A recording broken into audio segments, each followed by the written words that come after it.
We had her room done and ready by like 28 weeks, and we had this amazing like vintage dresser for her. Everything was just ready.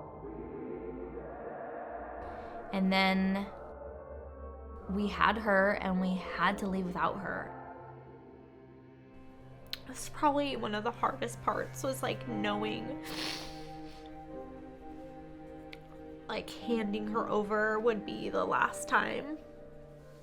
Really sitting with like the fact like this is it.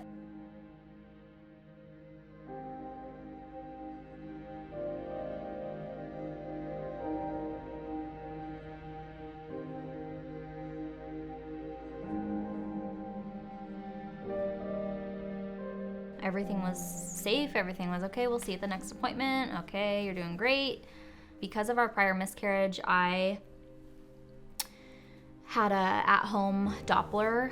It's not hard to find a heartbeat on a big old belly. And I just knew like at that moment that something was wrong. We went to the hospital and got confirmed that she had died.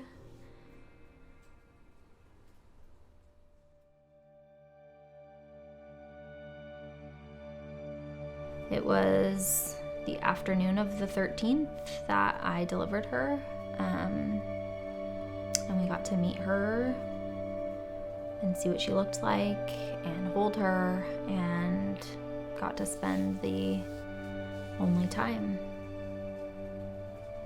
I will never forget those words, my wife's reaction. Sorry.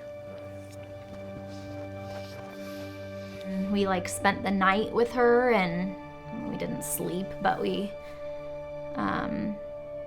just laid there and snuggled her and just studied her. Touched her hands and everything else, her feet, that we could obviously cherish, so.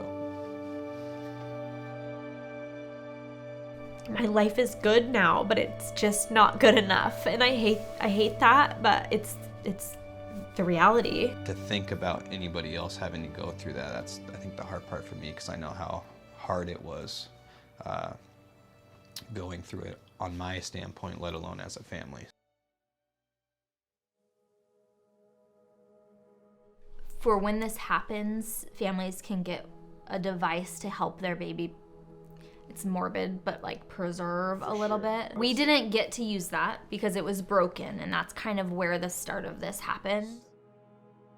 We have to do something to make sure this is never broken for another family. We knew, like, with the nonprofit, we could have a 5K, we could fix and never have the cuddle cot be broken, and then we could help families more with what we were given financially. When we left the hospital, we left with a memory box and a pamphlet. and that's what we got to leave the hospital with instead of our baby. But the system is just so broken in that nobody checks in on you. Like, nobody from our like medical community checked in and asked, like, how are you guys doing? Like, seeing Sydell and Baby Steps and knowing that there are organizations like that out there is so helpful, because you know that those people are like kind of paving the way for you as well. We send out mama boxes to moms and families that have gone through this. We purchase a weighted bear for them, and the weight is an exact match to what their baby weighed at birth. It includes a meditation book. It has a book that was created and illustrated by another mom who lost a baby, a self-help journal. We handwrite a note. They are about $200 a box. We just now had to kind of scale down on our parameters for who could receive a mama box, because we had a few months where we were sending almost 20 a month, and we couldn't keep up.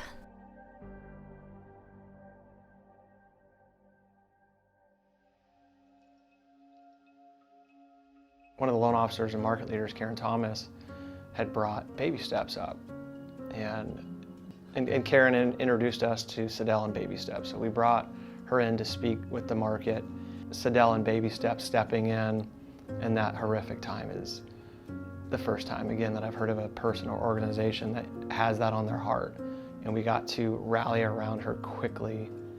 And we had a grant to partner with that I believe originally was around $10,000. And then we were able to go back because this story stuck with us so much in our neighborhood that this organization's in our own backyard. We went and retold the story to the loan officers and to the processors and to our LOAs, loan officer assistants. At the end of the call, Ryan said, "Hey guys, this foundation needs more money." And all I heard in the background was, "I'm in for 1,000, I'm in for 1,000, I'm in for 1,000. We were able to double the original amount that we were originally thinking of partnering through the grant. I submitted paperwork and movement matched. So we got $30,000 in a matter of 2-week time frame, all said and done. And Kristen and I went down to the office and were presented a $10,000 check and a $19,950,000 check. This little foundation we thought we were starting for this 5K to raise a little bit of money to help maybe a few families a year is gonna touch a lot of people, and it's gonna be big, and it's way bigger than ever intended, and not just locally. We can go national with this thing. Yeah, I think it was that excitement and that weight lifted off our shoulders of financially being able to keep this up.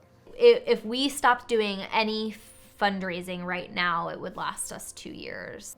I think everybody that listened to that call and re-listened to that call, because it's been shared with other people, can easily internalize what she went through herself and what other mothers and fathers have gone through, especially if you've had children of your own, and can immediately see your son or your daughter's face, right? This could have happened to me. It still could happen to me, right? Because of the movement, vision, and purpose and why, this happens a lot more than it had happened in the past. And we've been able to connect with amazing organizations like Baby Steps, with your brothers and sisters at Movement going, who is that? What does that look like? What is their need? Okay, let's go fill that.